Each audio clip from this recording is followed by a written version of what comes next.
Hello everyone, Preston here with another video on my channel, Prolix Art. And we all have bills to pay, we all do taxes hopefully. We are all in this struggle of wanting to make our passions into a side hustle or, like me, a full-time job. And maybe I can help those of you that want this to get these goals into reality. So I have a few ways that artists can make money in these crazy times. The first and most common way, obviously, is to make money as an artist that's just skill-based is commissions. Now, commissions without contracts can be a bit of a risk, as they may not be willing to pay afterwards, or other issues with sending the money and so on and so forth. But this is one way that can be very profitable with specific clients, and the short-term commissions for me have been slowing down, and that can be because more people are avoiding commissioning artists. As someone who used to use them as an easy way to make some extra cash, I wouldn't say relying on commissions would be a great idea, but to still be open with having some commissions to help here and there. Now, similar to commissions, but different and having a very bit of a higher skill level, is freelance or contract work. This probably is the hardest way besides getting an actual art job, because you have to be a little bit more skilled and financially safe with taking on the risk. But also it is much more lucrative than commissions, because you can have repeat work with a reliable client. I mean, most of the artists for Magic the Gathering are contract based, and some work for them for their livelihood as freelance artists, so it works out for quite a few people.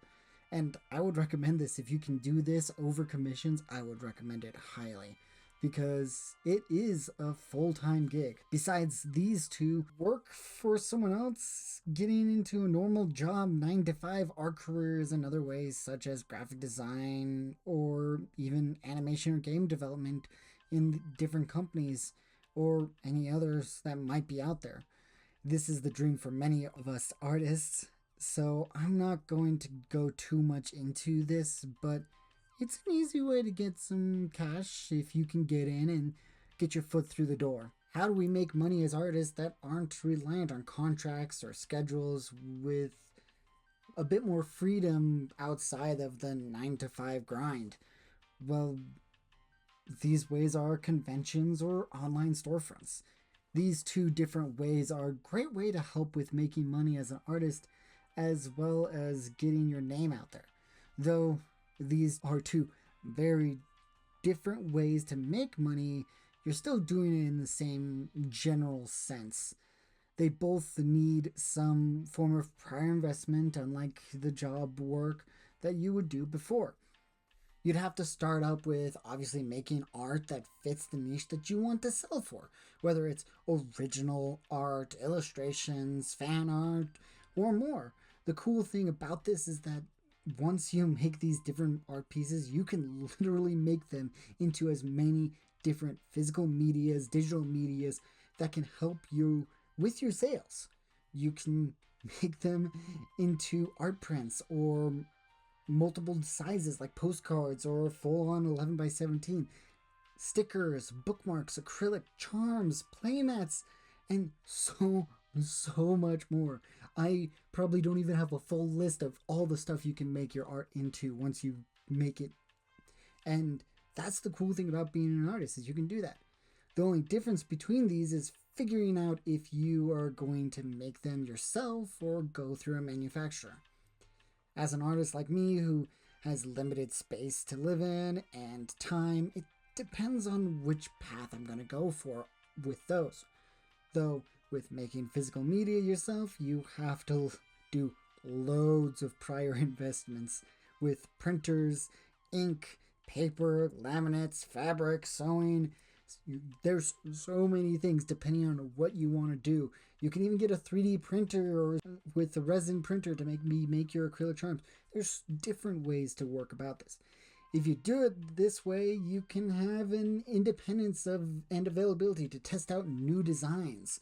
So you don't have to rely on the risk of doing these designs and jumping ship and having all of this design space that's being taken up by failed products. I could go into more detail in future videos on this part. If you want, let me know in the comments down below. But the other way is with ordering products from a manufacturer.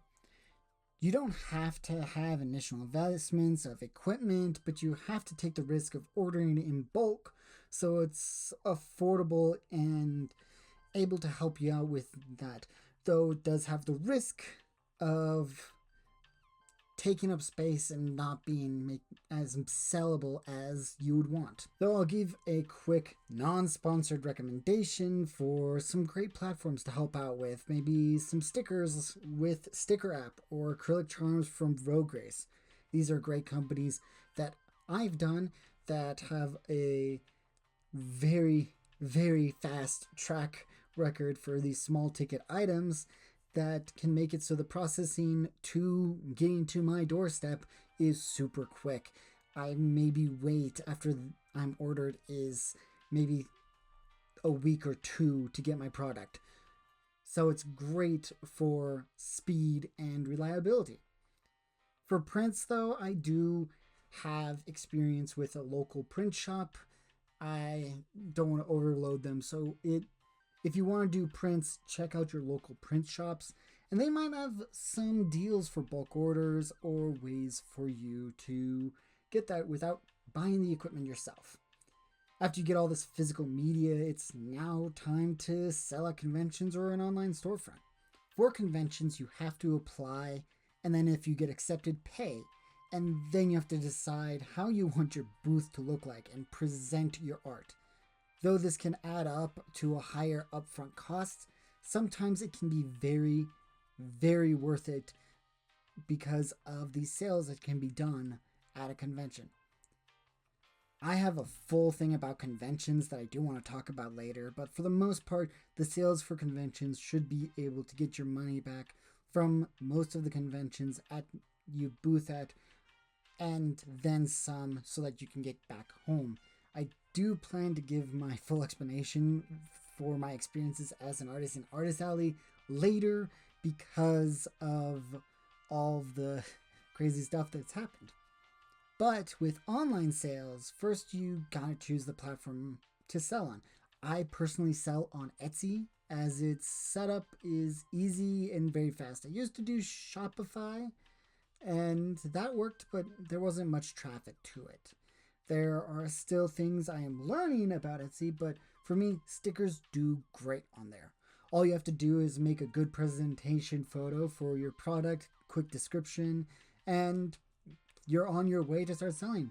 Besides that, make sure you can get the shipping labels and packages, everything for a safe transit for your product. And with that, this can become almost a full-time business if you don't push it too much. It can be a pretty good side hustle that can get you extra cash. Either way, it's a good way to start, but you can use any other website that suits your needs.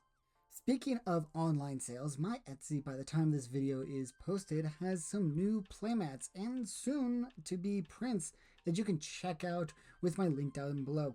From Omnimon to Terriermon, we even got some updated versions of Metal Garurumon and War Greymon with memory trackers, all for those that like playing the Digimon TCG.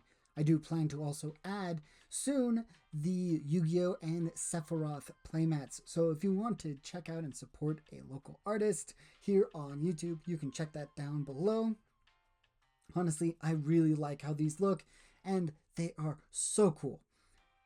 Now, was this part the easiest part to have you guys order some art from me? Yeah, it helps, but this also helps show you all that not only can you support a small artist channel like myself, but also have a good example of an advertisement on a YouTube channel that can help you out with showing off your online store.